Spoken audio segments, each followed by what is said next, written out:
Reporting, well, we're joined now by the former Navy Chief Admiral Lord West, who was first Sea Lord when the invasion began in 2003. And Admiral, what I'm wondering is whether, now that you look back, the chronology of what was going on from your office, to what extent it began to tell you that something was going on that you were not being told about. Well, in fact, I was, the year before this started, in 2002, I was the Commander-in-Chief of the fleet, the operational commander of the fleet. And in July of that year, I know I was told by someone very, very high up that we would be invading Iraq with the Americans.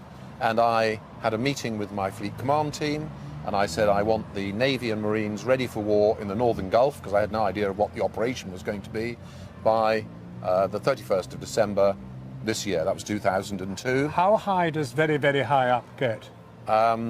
It wasn't the first Sea Lord, and it wasn't as high as you can get, but it was very high up.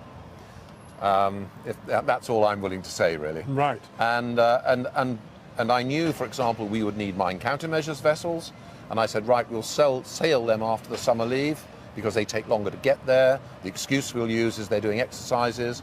Now, I wouldn't have done those things off my own bat. You don't wake up in your bath in the morning and say, let's get ready for war and sail these. Someone told me, so I know someone told me. Now, I'm sure in Chilcot... So we're talking about a chronology which is much, much earlier than this whole, the idea of going to the UN, getting sort of all sorts of sanctions and... Absolutely, but I'm sure the answer from people will be, well, until you actually make the decision, it's all very well, you're getting ready for it, everything else. But it was more than that, I felt. I certainly felt it was more than that. So when in August, late August, the first Sea Lord left and I went and relieved him, and I then moved into the first Sea Lord, so I was in the corridors of power, I was able to see what was going on, and there were discussions about, would we be going, the Army, for example, wanted to order kit and weren't allowed to. But let's cut to the chase. I mean, what you're really saying is that Tony Blair had decided we were going to invade Iraq, and he knew when. You didn't know exactly when, but you knew something was cooking. I don't think they knew when, but I think the intention was to invade Iraq.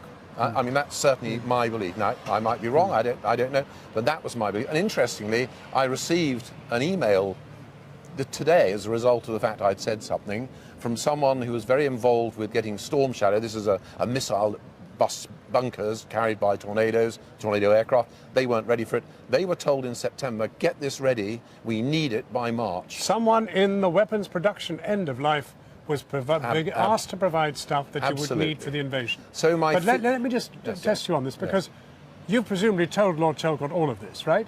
Well, I was never asked by Lord Chilcot to give evidence, so I'm sorry. I'm delighted I won't be... The first Sea Lord of the time was not asked to go and speak to Lord Chilcot. Absolutely, I was not asked to speak, but as I say, I'm quite delighted, because hopefully that means I won't be involved in anything that spins out of it. But the serious point is that you knew that from everything around you, that war was going to happen. And to me it seemed... We had not yet got the resolutions from the UN. No, to me it seemed...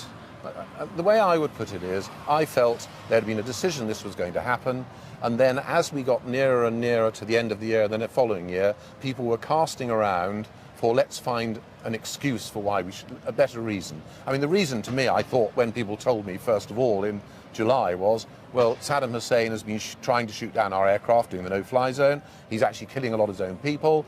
He's a danger.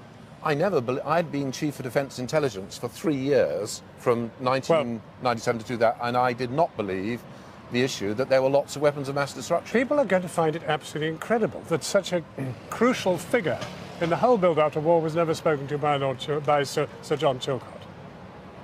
But on that note, we'll thank you very much indeed, Admiral. Thank you for talking to us. Very revealing. After the break...